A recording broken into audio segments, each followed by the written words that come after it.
देश ही नहीं, दुनिया में ऐतिहासिक दृष्टि से मायने रखने वाली और पुरातात्विक स्थलों में से एक ग्वालियर का मोती महल अब बदहाल है। इसके भव्य दरबार हॉल में आजादी से पहले पूर्व ग्वालियर रियासत के तत्कालीन महाराज जयाजी राव सिंधिया का दरबार सजता था।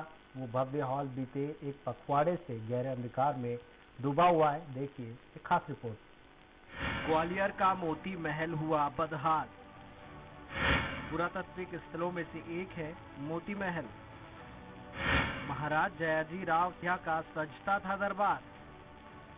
एक पखवाड़े से गहरे अंधकार में है मोती महल।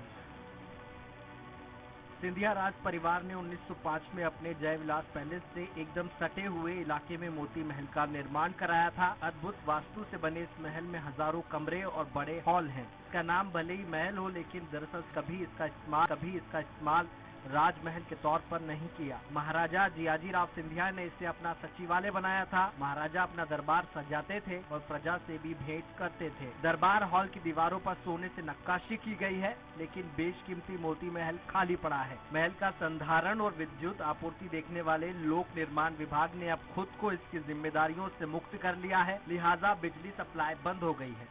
ये करीब 8-10 दिन हो गए जब से नहीं है, मतलब पूरे कुछ डिपार्टमेंटों में तो जलती है लाइट और कुछ ट्रांसफर हो गए, यहाँ से खाली करा रहे हैं ना, तो उस हिसाब से उनको कनेक्शन काट दिया गया है।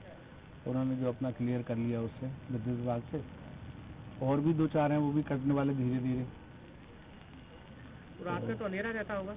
नहीं, बगीचे में जो दो लाइट जलती है वाली कमिश्नर कार्यालय के द्वारा। तो अंधेरा रहता होगा? हाँ, अंधेरा, रात में तो अंधेरा रहता है।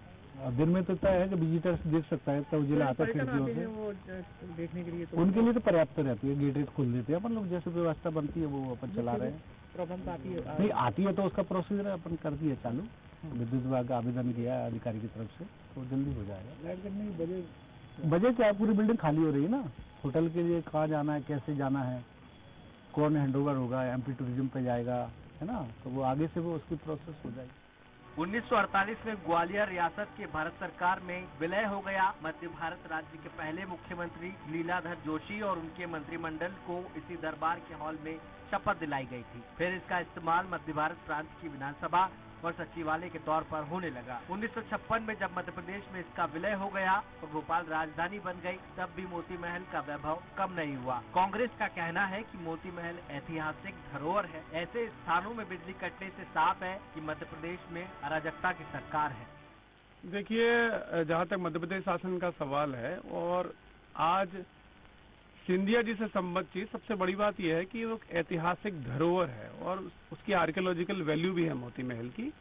अब ऐसे स्थान की बिजली काट रहे हैं, इसका अर्थ क्या हो रहा है? इसका अर्थ ये हो रहा है कि पूर्ण अराजकता जो है मध्य प्रदेश सरकार में है।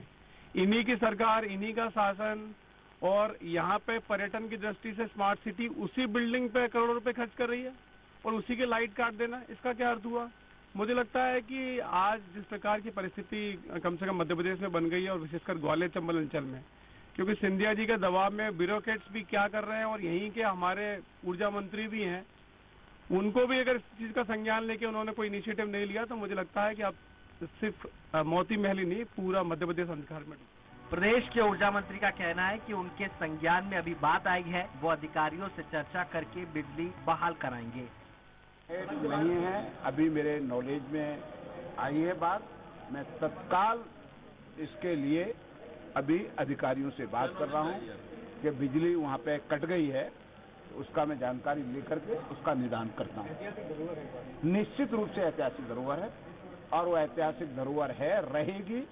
उसका संरक्षण करने का काम, सुरक्षित रखने का काम सरकार का है, वो सरकार करेगी।